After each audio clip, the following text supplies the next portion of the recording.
Labdien! Šodien es gribētu pastāstīt par 4 pēkšņas nāves iemesliem. Tātad tā ir situācija, kad cilvēks nomirst pēkšņi.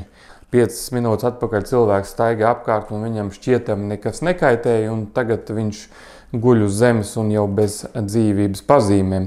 Runa šajā gadījumā neiet par pēkšņu saslimšanu, kad cilvēks pēkšņi saslima, tika aizvest uz slimnīcu un nomira 3 dienas vēlāk, vai 4 dienas vēlāk, vai mēnesi vēlāk. Runa ir tieši par situācijām, kad cilvēks nomirst pēkšņi.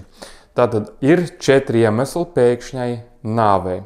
Iemesls numur 1, un šajā gadījumā tie nav statistiski biežākie iemesli, vienkārši minu pēc kārtas iemeslus. Iemesls numur 1 ir spontāns subarachnoidāls asins izplūdums.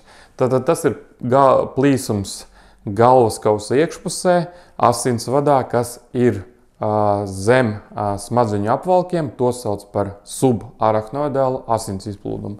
Šāds te plīsums var būt pēkšņas nāves cēlonis. Un pretēji, lielākā daļā gadījumu šāds te asins izplūdums nav pēkšņas nāves cēlonis.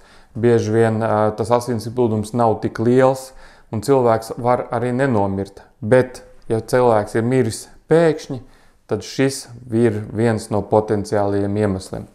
Iemesls numur 2 ir miokarda infarkts un ar to saistītās sirds aritmijas. Tātad cilvēkam ir pēkšņi asinsrites traucējumi sirds vainagartērijās, kas ir faktiski miokarda infarkts, kas izraisa aritmijas, jeb sirds ritmu traucējums, kas izraisa pēkšņu nāvi. Trešais iemesls pēkšņai nāvei ir plaušu artērijas trombembolija. Tātad tā ir situācija, kad vēnās, bieži vien kāju vēnās, izveidojās trombi, un šie trombi atraujoties nonāk asinsritē, nonāk plaušu artērijā un aizsprosto plaušu artēriju, tādā veidā izraisot nāvi. Šādas plaušu artērijas trombembolijas attīstība ir īpaši riskanta cilvēkiem ar palielināto svaru, kuri dzer mazāk šķidruma, mazkustīgi. Tie ir visi tie cilvēki, kuriem kāju vēnās var izveidoties trombi.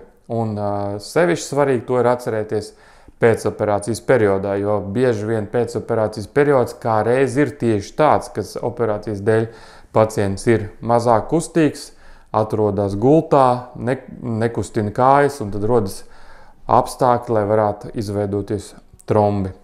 4. pēkšņas nāves cēlonis ir vēdera aortas, jeb galvenā maģistrālā asinsvada, kas ir vēdera dobumā, aneirismas plīsums. Tātad aneirisma ir balonveida paplašinājums šajā te asinsvadā. Ja šajā milzīgajā asinsvadā plīs šī te aneirisma, attīstās momentāli fatāls asins izplūdums vēdera dobumā, un cilvēks iet bojā no asiņu zuduma.